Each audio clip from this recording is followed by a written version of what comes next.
listen. So now we will discuss about stellar evolutions. Okay, wow. So stellar is nothing but it's a group of stars is called as the stellar. For a number of stars or we call it as the group of stars or we call it as the stellar. Okay, wow. So stellar it gives the brightness. It gives the brightness and then we cannot see in our naked eyes. But stars but in all the stars also we cannot see in our naked eyes. Our naked eyes all stars and also these particular stars are having different colors. In our previous class we discussed classifications of the stellar classifications of stellar so different colors yellowish, orange, white, bluish colors depending on the different temperature base differ yeah.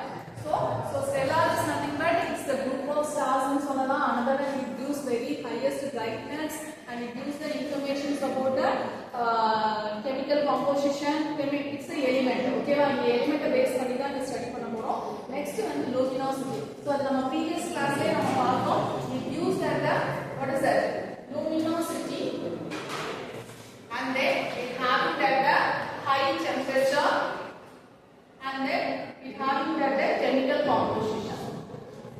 It having chemical composition.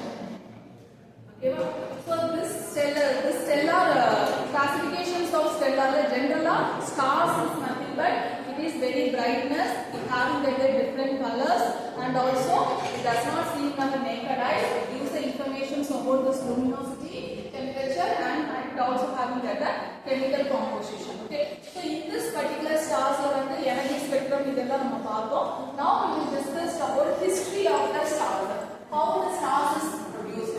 Stars every form every humans every birth and death all the living organism in the whole world is having the birth condition and also finally will reach the death only. Okay, so in the same way stellar evolution stars is also having that the birth and also having that the death stage. Okay, definitely having that the end of the age in the conditions. So this stellar evolution, how the stars is formed. Listen, okay, how the stars is formed. Stars every form number of clouds. Okay, the amount of clouds. Okay, so the clouds we will call as the nebulas. So this clouds so many clouds so skylar. So number of the amount of clouds it produce one of the particular stars. Okay, so this amount of nebulas final stars produce. So in the stars or the starting stage young age middle age every 0 month maximum years 70, 80, 90 in the same way end stage final stage we will discuss about here in our stellar evolution. Okay, so this nebulosus. Okay, nebulosus is nothing but it's the cloud here. This particular cloud, so the group of clouds the amount of the maximum amount of the cloud finally give the formation of the stars in solar. Okay, so maximum. So the clouds ஒரு star form ஆகும். Stars என்ன element இருக்குன்னா nature of hydrogen. It having that hydrogen elements. Okay, so for star, for example, this is our considered star. So the maximum amount of hydrogen elements இருக்குன்னா so one of the new young age stars produce okay, so stars எப்படி create ஆகுது first imagine this is our whole universe amount நிறைய clouds இருக்குது number of amount of clouds இருக்குது so that particular clouds nebulosus எல்லாம் joined ஆகி ஒரு group of form ஆகுது அது stars ஆ produce ஆகுது இதுல smallest star biggest stars னு இருக்கு ஓகேவா இல்ல biggest star அப்படினா we will take as the sun. இப்ப sun பாத்தீங்கன்னா sun is the one of the very biggest thing. ஓகேவா இமேஜினே நம்ம பண்ண முடியாது அந்த சன்னை விட 40 times பிக்கஸ்டா இருக்குதுன்னா the maximum highest strongest star னு சொல்லலாம். ஓகேவா biggest star அப்ப சன்னை விட 40 times பிக்கஸ்டா இருக்குன்னா அப்ப இமேஜின் that அந்த அளவுக்கு அந்த ஸ்டார்ஸ் பெருசா இருக்கு. that is the biggest star. அதுல smallest star இருக்கு biggest various size and shape stars is there. Okay, so first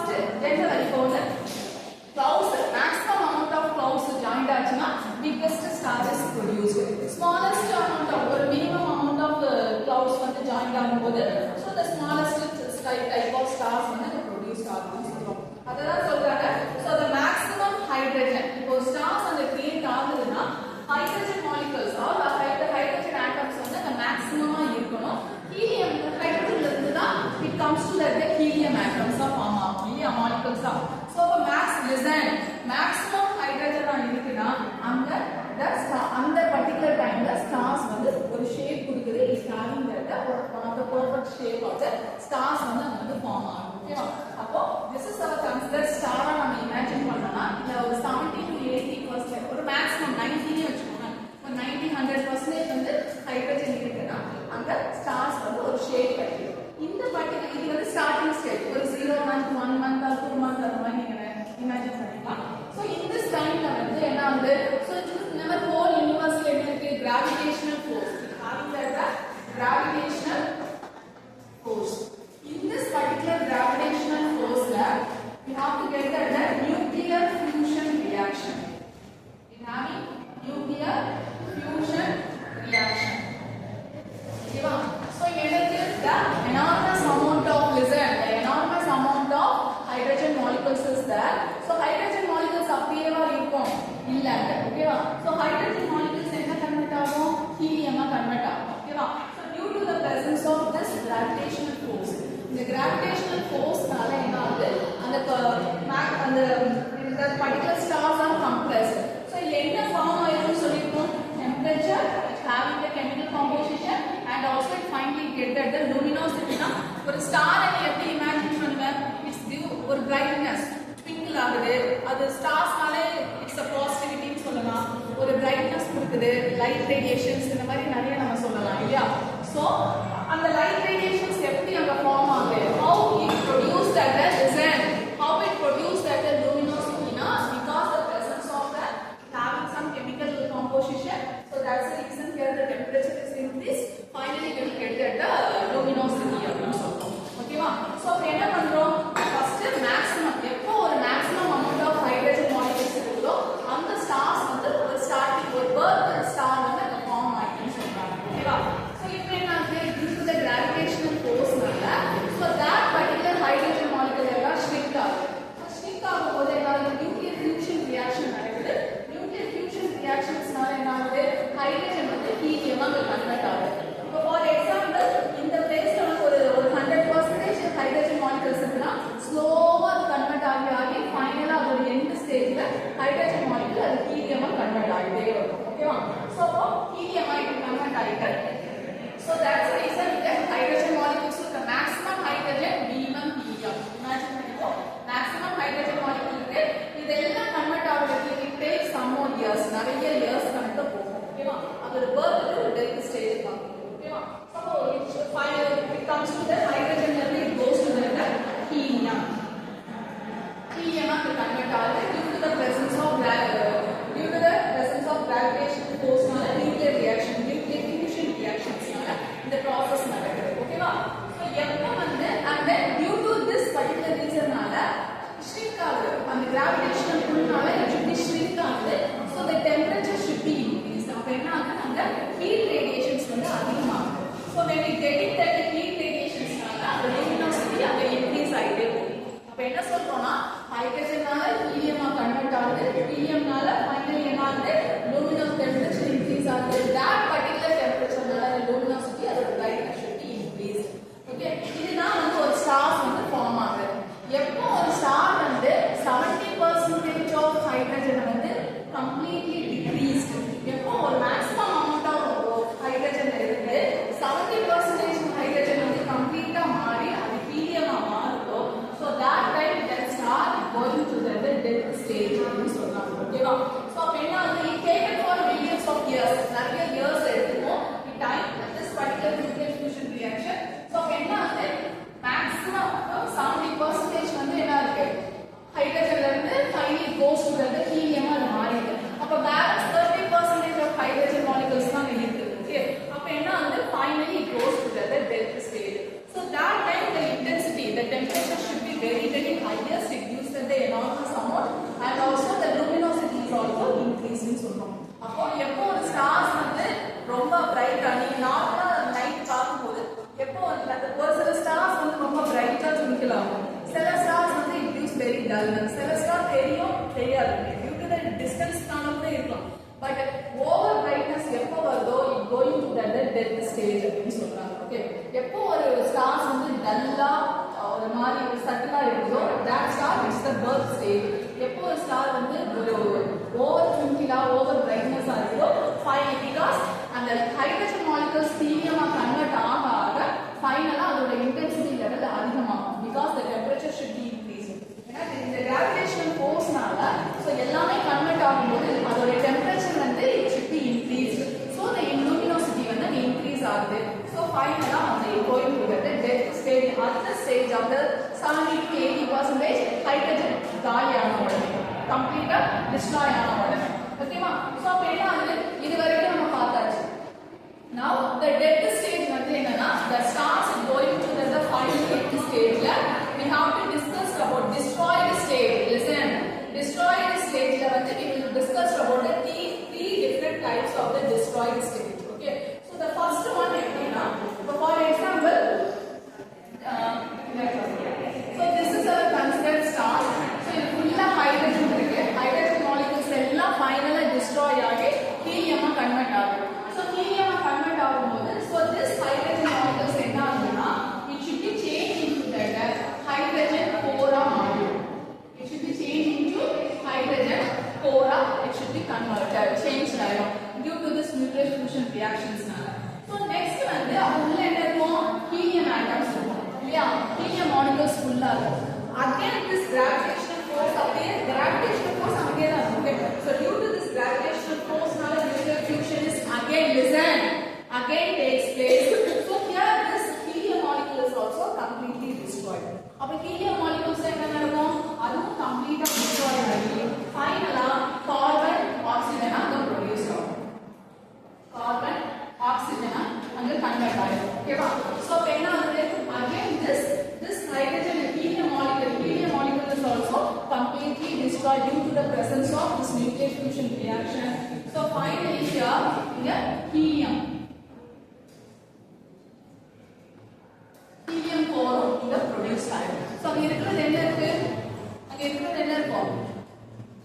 carbon and oxygen தான் இருக்கும். ஓகேவா?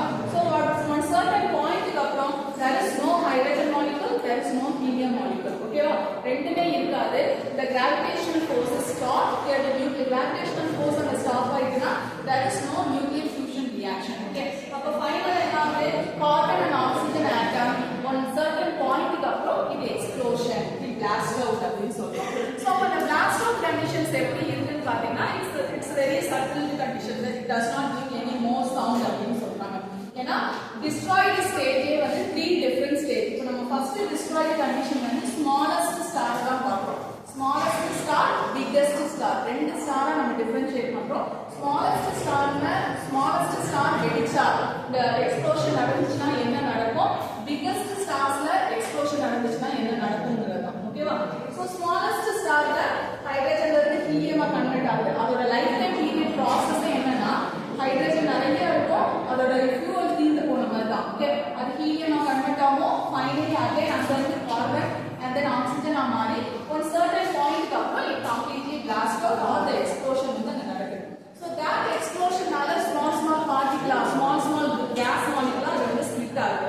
அந்த split ஆகுற gas molecules என்ன ஆகும்? பக்கத்துல இருக்கிற clouds, பக்கத்துல இருக்கிற nebulous எல்லாம் போயிட்டு again இன்னொரு group of stars வந்து ஃபார்ம் ஆகும். திரும்ப அது grow ஆகி smallest star இருந்துச்சுன்னா same process. At the same time biggest star, maximum biggest நான் சொன்னேன் 40 சன்னை விட 40 times it should be biggest அப்படின்னு சொல்றோம் இல்லையா? So அந்த particular starsல என்ன நடக்கும்? As usual same process, maximum hydrogen இருக்கும். hydrogenல இருந்து nuclear gravitational force, nuclear fusion reaction, again it go to the helium molecule. heliumல இருந்து என்ன ஆகுது? carbon and oxygen produce ஆகுது. ஏன்னா அது biggest star, biggest னா எப்படி சொல்றது? சன்னை விட எத்தனையோ தடவை 40 times பெருசுனா அதோட டென்ஸ் வந்து that dense is very high, ரொம்ப பெருசா இருக்குன்னு சொல்றாங்க. ஓகே, அப்போ so ஹைட்ரஜன்ல இருந்து என்ன ஆகுது? ஹீலியமா மாறும்போது it produced the hydrogen core and next it produced the helium core and then oxygen carbon core. next என்ன ஆகுது? it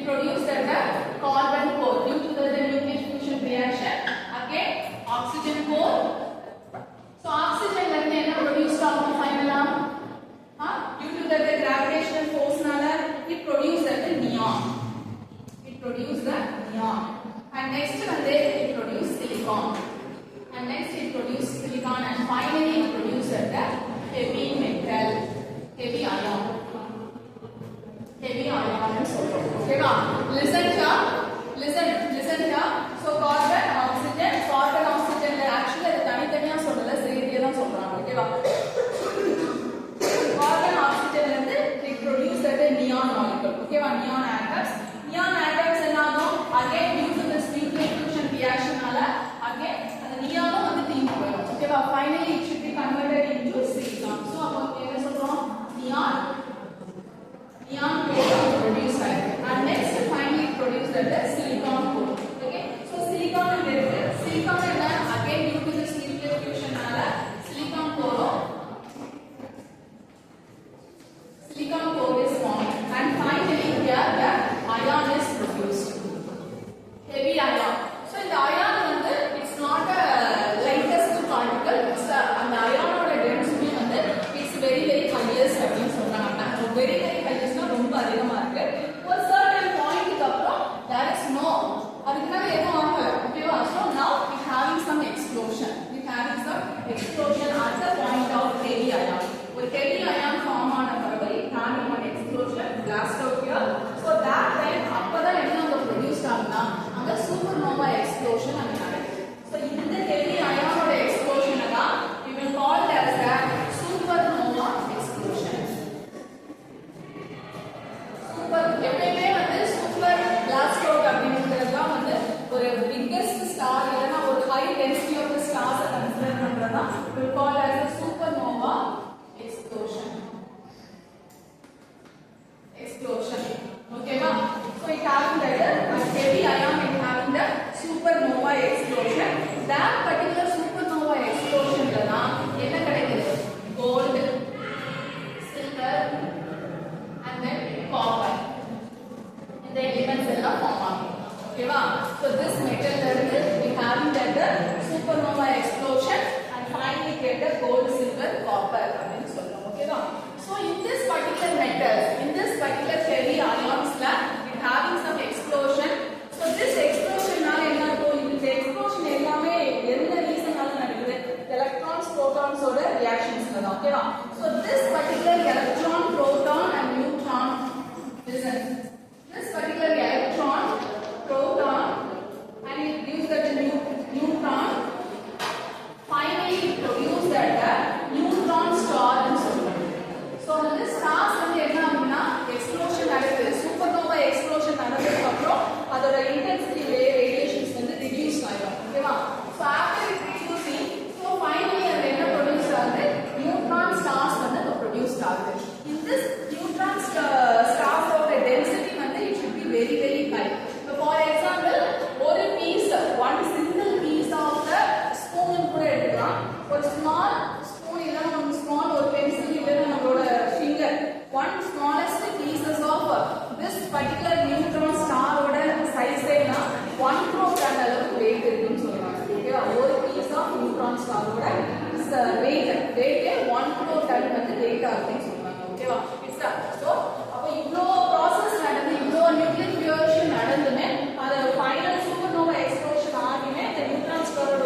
out அப்படின்னு சொல்றோம். Okay, it does not comes out because due to the presence of the gravitational force.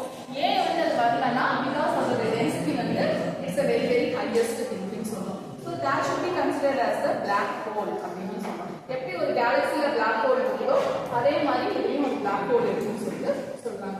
So இதுதான் three different types of destroyed method. எப்படி ஒரு stars ஓட history.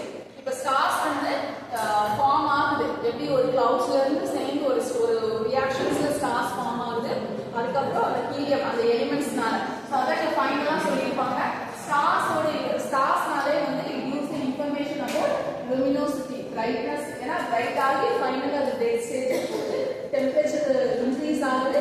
அதுக்கப்புறம் ஃபைனலா அது ஒரு டெட் ஸ்டேஜ்ல டெம்பரேச்சர் ஜீரோ கண்டிஷன்ஸ் ஜீரோன்னு சொல்ல முடியாது. It goes to the gradually decrease அப்படின்னு சொல்லலாம். And it having some chemical reaction and chemical composition is present. ஏன்னா வந்து lot of chemical compounds is there அப்படின்னு சொல்றோம். ஓகேவா? So இதான் இந்த ஸ்டார்ஸ் ஓட ஹிஸ்டரி. So இந்த ரியாக்ஷன்ஸ் எல்லாமே நம்ம யுனிவர்ஸ்ல process போயிட்டே தான் இருக்கு.